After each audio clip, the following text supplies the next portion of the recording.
Benoît, il y a tout juste un an, tu as été le premier Français à entrer dans la cage de Bercy. Tu regardes quel souvenir aujourd'hui? C'était un très bon souvenir. Il y avait vraiment de l'enthousiasme de la part du public français pour cet événement. Il y a eu beaucoup de monde, ça a fait couler beaucoup d'encre et c'était un événement qui était important parce que ça a permis un petit peu de faire entrer le MMA dans le paysage sportif français.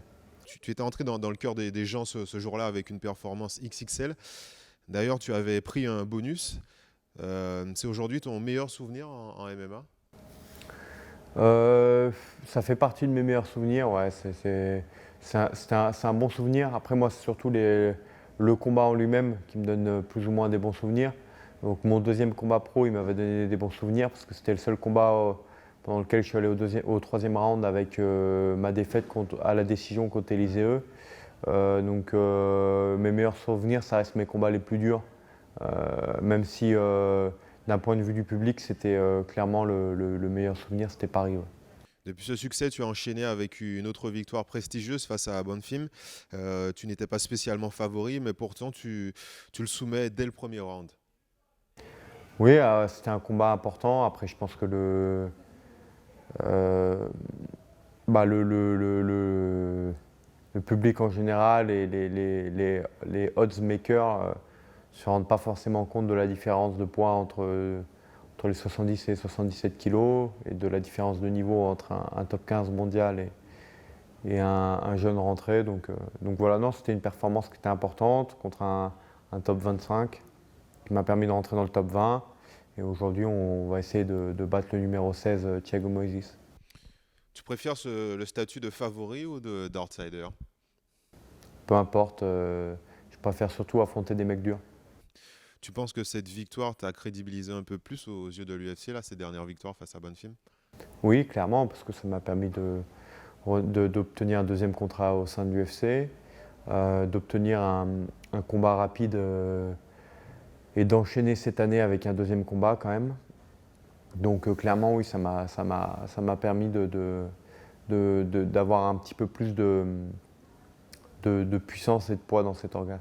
Benoît, est-ce que tu as conscience que tu ne laisses pas le public indifférent avec justement une défaite pour ton premier combat face à un combattant dopé où tu montres des ressources mentales incroyables, une victoire à Paris dans un Bercy en feu, puis une soumission éclair face à un adversaire qui montait dans les classements de l'UFC. Bref, tout pour marquer les esprits au final.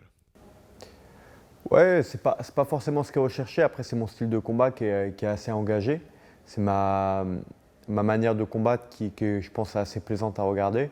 Et après, le fait que je sais ce que je veux faire, c'est-à-dire gagner combat après combat, étape par étape, et tranquillement faire mon chemin en direction des meilleurs de la division. Parlons un peu de Benoît, l'homme. Il y a eu pas mal de changements dans ta vie ces dernières semaines. Tu as déménagé dans le sud, tu as eu un enfant. Ça ressemble à quoi tes journées désormais? Un mélange entre celle d'un jeune papa et puis d'un sportif de haut niveau. J'ai la chance d'avoir ma femme qui me soutient à 200% et qui fait le très gros du travail avec notre petite fille. Et puis moi, à côté, je m'efforce de m'entraîner dur et puis d'être appliqué de manière à pouvoir lui rendre en retour un bon camp et un bon combat. Parce que ce genre de sacrifice, ça vaut la peine de se donner, quoi. Tu as combattu le 1er juillet dernier avec tous les changements dans la vie dont on parlait. Tu enchaînes avec un deuxième camp de préparation consécutif. Comment tu concilies tout ça, cette nouvelle vie de papa, de combattant? Il faut enchaîner. Comment tu... C'est sûr que c'est puisant mentalement, hein. Ça demande des ressources, ça demande de se mobiliser, de se remobiliser rapidement. Voilà, on a eu effectivement peu de temps de récup entre les deux combats. On a réussi à mettre ça en place de manière assez bonne, je pense, malgré le peu de temps qu'on a eu de prépa entre les deux combats, d'enchaîner les deux prépas. J'ai le bonheur d'être accueilli à Sifit où je m'entraîne avec mes coachs du début en pied-point, mon coach aussi de sol qui me suit depuis longtemps, et puis Daniel qui est descendu pour m'aider dans ma prépa. Donc non, c'est comme d'habitude, la prépa se passe très bien. Tout le monde s'est mobilisé pour me donner ce qu'il pouvait en termes de travail qualitatif et d'intensité, de manière à ce que je sois performant à Bercy. Donc maintenant, à moi de faire le travail à Bercy. L'équipe avec laquelle tu travaillais est basée à Paris. Désormais, tu t'entraînes dans le sud avec ton déménagement. Comment s'est passée cette transition Bah, l'équipe n'a pas trop évolué en fait, hein, parce que mon head coach Daniel Warin vient pendant les camps d'entraînement, mes sparring partenaires viennent aussi. J'ai le bonheur de retrouver des sparring partners que j'avais de l'époque ici, qui sont souvent spécialisés dans un domaine, mais qui sont de très haute qualité. Et donc ça, c'est un grand plaisir aussi. Ça me permet de me retester dans différents domaines, de me faire plaisir. Et puis de retrouver aussi des coachs que j'ai eus qui me suivent depuis longtemps et qui eux aussi m'apportent. Donc non, c'est que du bonus en fait. Parce qu'aujourd'hui, au lieu de faire 1h15, 1h30 de route pour pouvoir aller m'entraîner, j'en fais 20 minutes. Donc forcément, quand tu fais 20 minutes, tu as plus d'énergie, je pense, à l'entraînement. Et tu peux t'entraîner avec plus de sérieux. Benoît, quand on sait que la région parisienne regorge de combattants, s'entraîner ici, est-ce que tu as l'impression d'avoir peut-être perdu en termes de niveau de sparring? Non, pas du tout, bien au contraire. Il y a Bordeaux, il y a Toulouse. J'ai eu des mecs de haut niveau, j'ai eu des professionnels. Donc il y a du Paul Marconi, du Gaëtan Traina, du Jason Polidor, du Jason Poney. Il y a les mecs de la TFT aussi qui passeront. J'ai des sparring de qualité, j'ai mes sparring habituels, j'ai les sparring en pied-point, il y a Stéphane Sichperegui, Romain Falandri et d'autres gars un peu moins connus mais qui sont très performants dans le domaine du pied-point sur le circuit amateur. Donc il y a largement de quoi faire. Je ne pense pas avoir perdu en qualité, au contraire, je retrouve plus de diversité, je dirais. Parce que les gens, il y a un engouement autour d'un camp d'entraînement pour un combattant de l'UFC. Ça, c'est vrai, il y a un certain engouement et ça fait venir du monde. Et comme l'état d'esprit, je pense, de l'équipe est très apprécié, on a toujours le bonheur d'avoir des gars. Donc c'est super. Et j'ai eu aussi Anthony de Oliveira pour le sol, Isma, son coach, de toujours en sol. Enfin bref, j'ai eu vraiment du monde. Thomas Glo, bref, je ne vais pas tous les citer, mais il y a eu de la qualité. Benoît, tu viens de re-signer un nouveau contrat avec l'UFC. C'est quoi désormais ton objectif? Mon objectif aujourd'hui, c'est d'aller le plus loin possible. Donc, comme je le dis, c'est étape par étape. Voilà, gagner ce combat et puis derrière pouvoir affronter un monsieur dans le top 10, ça serait vraiment. C'est l'objectif, donc c'est ce qu'on veut faire. Et pour ça, il faut aller taper Thiago Moises à Paris. Ça va être ton 5e combat à l'UFC, le 4e brésilien. Tu voudrais pas changer un peu? Parce que là, ils vont commencer à se mettre aux Français, là, les Brésiliens. Les Brésiliens, ça représente 30% du roster de l'UFC, je crois à peu près. Hein. Donc je peux même aller à la ceinture de ma catégorie de poids en passant que par des Brésiliens. Donc on va affronter les gens qui vont se mettre sur notre chemin en direction de ce but ultime qui est d'être le meilleur de sa catégorie de poids. Aller chercher le top 10, c'est quelque chose d'inaccessible? Non, pas du tout. Non, ils ont 2 jambes, 2 bras, une tête, hein, donc à moins que je me trompe, mais donc non, il n'y a rien d'inaccessible. Il faut juste continuer à travailler. Et c'est du travail sur le temps et en fonction des performances qu'on donne dans la cage, on peut obtenir ce genre de confrontation. Parmi tous ces combattants, est-ce qu'il y a un nom qui te fait rêver? Si Charles de Oliveira devient champion, c'est vraiment un mec à qui j'aimerais prendre la ceinture si jamais il redevient champion. Mais après, non, il y a plein de combats qui me faisaient rêver. Il y avait Rafael Dos Anjos, mais qui est maintenant chez les 77. Parce que j'aimais bien sa philosophie, son tracé de carrière. Après, il y a des mecs solides. Il y a Gamrot, il y a Makhachev, Fiziev, Justin Gaethje, Dustin Poirier. Bref, il il y a un paquet de noms, il y a un paquet de noms à faire tomber dans cette catégorie de poids. Donc des challenges, il y en a.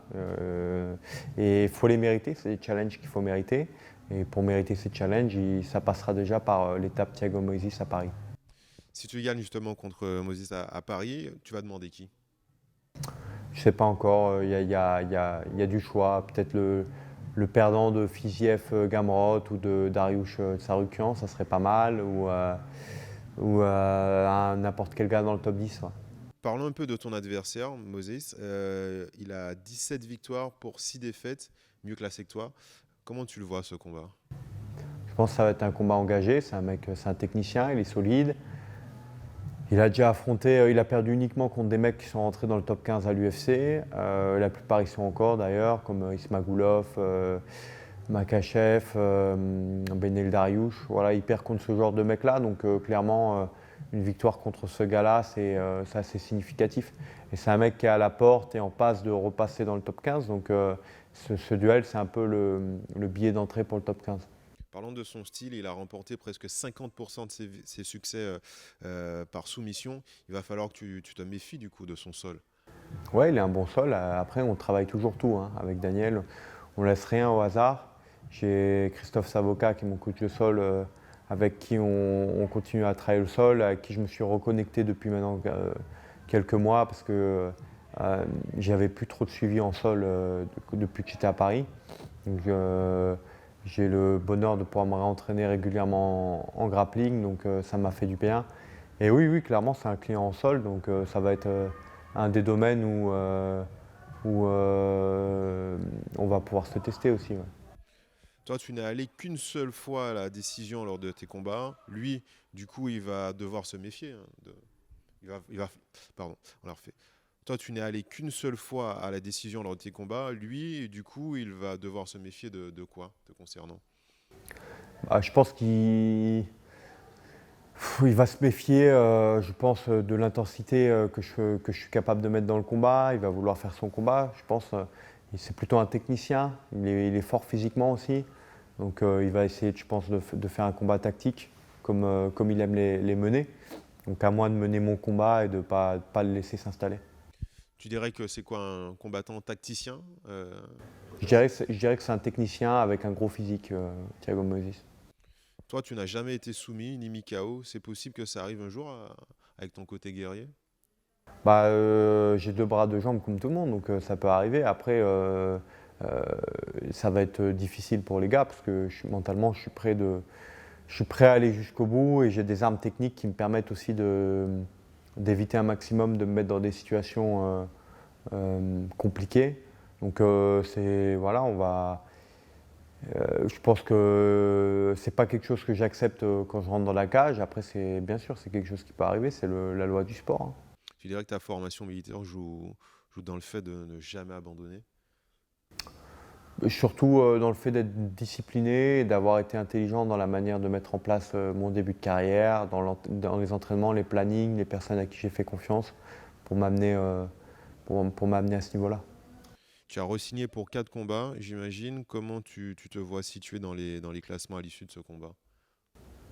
En fait, c'est pas le classement. Le classement, il m'importe peu parce que tant que t'as pas un numéro à côté de ton nom de famille, c'est que t'es pas dans le top 15 à l'UFC. Donc clairement, ça pourrait peut-être permettre d'être 15e, 14e, j'en sais rien. Mais moi, ce que j'aimerais, c'est surtout faire une très belle prestation pour pouvoir derrière aller chercher quelqu'un entre la 5e et la 10e place. Donc c'est vraiment ça l'objectif. Quand on sait que la catégorie des 70 kilos est la plus dense de l'UFC, tu te vois à terme avec la ceinture? Bah bien sûr, enfin moi je sais que c'est quelque chose qui va arriver si je continue à travailler et à être engagé dans ce que je fais. Mais il faut y aller étape par étape. C'est pas quelque chose qui arrive par hasard. Donc il faut provoquer ça. Et on essaye de tout mettre en place pour le provoquer. C'est quelque chose qui est dur aussi, qui est difficile d'accès. Tous les chemins sont différents. Voilà, il y a pas un mec dans ma catégorie de poids qui n'est pas passé par des grosses déconvenues pour obtenir cette ceinture. On le voit avec Oliveira, c'est un très bon exemple. Donc il faut s'accrocher, travailler dur et c'est quelque chose qui est atteignable, bien sûr. Après ce combat à Paris, tu veux faire quoi? Tu veux enchaîner ou faire une pause pour profiter de ta famille un peu? Bah là, comme j'aurais enchaîné rapidement 2 combats, peut-être que je ferai une petite pause quand même, mais on verra ce que l'UFC nous propose. Après, comme je dis, moi je déteste les interviews d'avant-fight parce qu'en fait, c'est un peu parler pour rien dire. Moi, en fait, c'est ce que je vais produire dans la cage qui doit faire parler et qui va faire parler. Et c'est ça qui permettra après d'avoir une réponse à toutes ces questions, en fait. Benoît, tu as seulement 28 ans. Dans l'idéal, tu te donnes encore combien de temps dans cette vie de combattant? 27, 27. 27, pardon. Je crois que j'ai 27 ans, je sais même plus, ouais, je crois que j'ai 27. Oui,